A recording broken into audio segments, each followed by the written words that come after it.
Welcome into another episode of the Los Angeles Rams Insider Podcast on Sports Illustrated from the Fans First Sports Network. I'm Tom Cavanaugh. You can follow myself at TCAV30 on Twitter/X and follow our insider pages at Rams Insider on SI, both on Twitter/X and on Facebook. They were going to be taking a look at the Week 14 matchups around the NFC West and give our predictions. There's a really huge divisional matchup happening between the Seattle Seahawks and the Arizona Cardinals. Seahawks at 7-5 lead the way. Cards are tied with the Rams at 6-6 for second, and then a couple of non-divisional games for the Niners and Rams. And then also we're going to take a look at the upcoming opponent for Los Angeles. They're taking on the Buffalo Bills, one of the best teams in the NFL, at 10-2. They have one of the better offenses, second best scoring offense, and the number one defense when it comes to turnovers. They have a nose for the football on defense, and it's been working out for them on both sides of the ball. So we'll start with NFC West predictions. We'll keep it in-house right now with the Rams. They're taking on the Buffalo Bills. This is going to be another tough game, and what we've seen so far from the Rams when they play dominant opponents like this, they just don't have the horses offensively to keep up. Now, they do. They have incredible weapons with Puka Nacua, Cooper Kupp. Obviously, Matthew Stafford's a dog. They have pieces to put up big points, but with other things kind of lingering within that offense due to issues in the offense, it makes it tougher.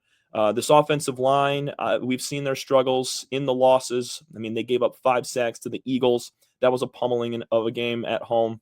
The Rams have not played well at home in their last 2. They're 0-2 since beating the Vikings back in Week 8. And this is just another big spot against one of the best teams.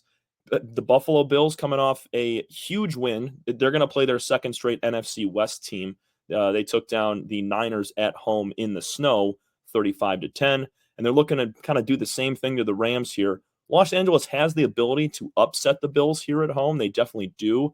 But when we see teams like the Eagles come on in, I mean, the Cardinals, the Lions was a great game in Week 1. They competed well, but you can just see the teams that are obviously better on paper come out with the win against the Rams. So I think the Bills get to 11-2. They take down LA. Rams fall to 6-7, get back below 500 again, taking a step back. It's just a rough go of it right now. I mean, you play the Eagles and the Bills 2 out of your last 3 weeks. That's really tough. I mean, the schedule for the Rams has gotten tougher as the season has gone on. The divisional matchup we were talking about, Cardinals 6-6 facing the number 1 team in the division, the Seattle Seahawks. This is a good spot for Arizona to come back and get right. Arizona's losers of 2 in a row. Seattle's winners of 3 in a row, and this game takes place in Arizona. The Cardinals, with an absolute back-breaking loss last week, had a 19-6 lead late against the Minnesota Vikings, who are one of the best NFC teams. Cardinals crumble it away, and they just did not have enough offensively in the second half to win that game. Seattle's been playing incredible football. They're winners of 3 in a row, 2 of those 3 games in the division, and they just came back against the New York Jets at home last week. Seattle's running the table right now. Granted, they only have a 1-game lead over the Cards and the Rams, but if they're able to win this week and become 8-5, they could run away with the division. So when you look at things, Seattle obviously playing much better, Cardinals not so much. We saw this flipped last time we talked about it. That was 2 weeks ago. These two teams played. Seattle came out on top. And I said it. I was like, hey, Cardinals, 4 wins in a row. They're coming off a bye week. Perfect spot to pick the Seahawks. Cardinals ended up putting 6 points in a dud, and Seattle had a really nice win there at home. We're going to flip it this time, keep it at the same thing. So the Cardinals, they're playing not the best football. The Seattle, everything's clicking. Give me the Cardinals at home, get to 7-6. Seattle with the loss becomes 7-6 as well. Both of those teams tied for first place.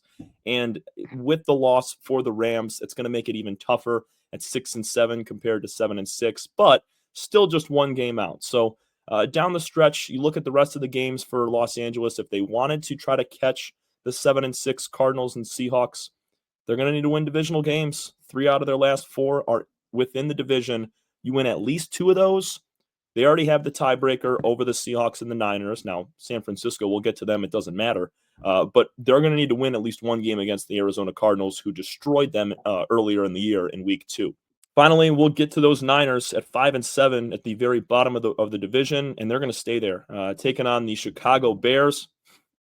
Chicago's lost 4 in a row, or sorry, they lost 6 in a row. They were a 4-2 team, and they've put together what a string of losses. I mean, you go back, talk about their block kick against the Packers last week against the Lions on Thanksgiving, just a blunder of the last 30 to 45 seconds trying to get the play call in.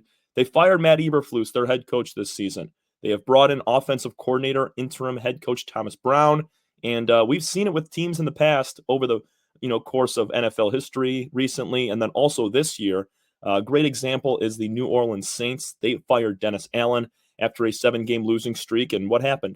Darren Rizzi, the interim head coach, special teams coach that assumed the role, he won back-to-back games. Now, the Saints, they were struggling. They do have a good offense, in which the Bears do, besides their offensive line, which has been horrid this season. Bears on the road in San Francisco. Got to think about this Niners team injury-wise. They just lost Jordan Mason on the IR. He's likely done for almost probably the rest of the season. Christian McCaffrey's been shut down for the year, suffering a knee injury after he just came back 4 weeks ago.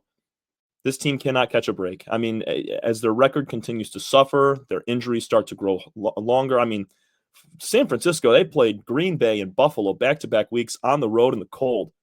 Of course, they're on a 3-game losing streak. Those are tough games to win, especially when you're as decimated as they are. And the Bears, as we mentioned, new interim head coach, 6-game losing streak, perfect spot for them to bounce back and get a win. I think the Bears somehow find a way against a struggling 49ers team that does not have much offensive power.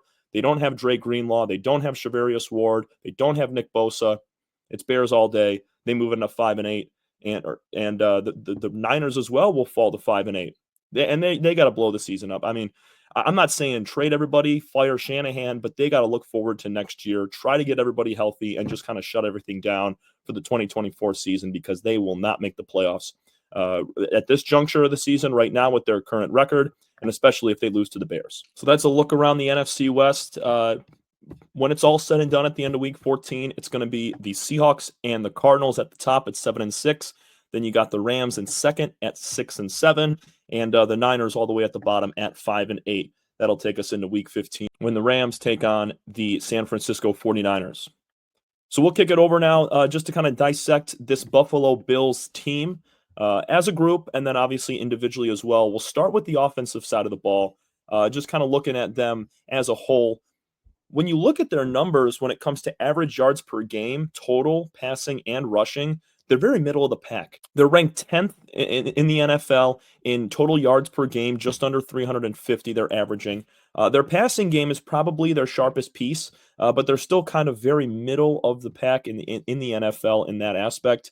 They're averaging just about 220 yards through the air, and then running the football 127 yards per game. So they're finding ways to create offense by not doing it at a high clip. I mean, Philadelphia, Baltimore, Washington, Detroit, those are the teams that are at the top when it comes to the mass output of yards.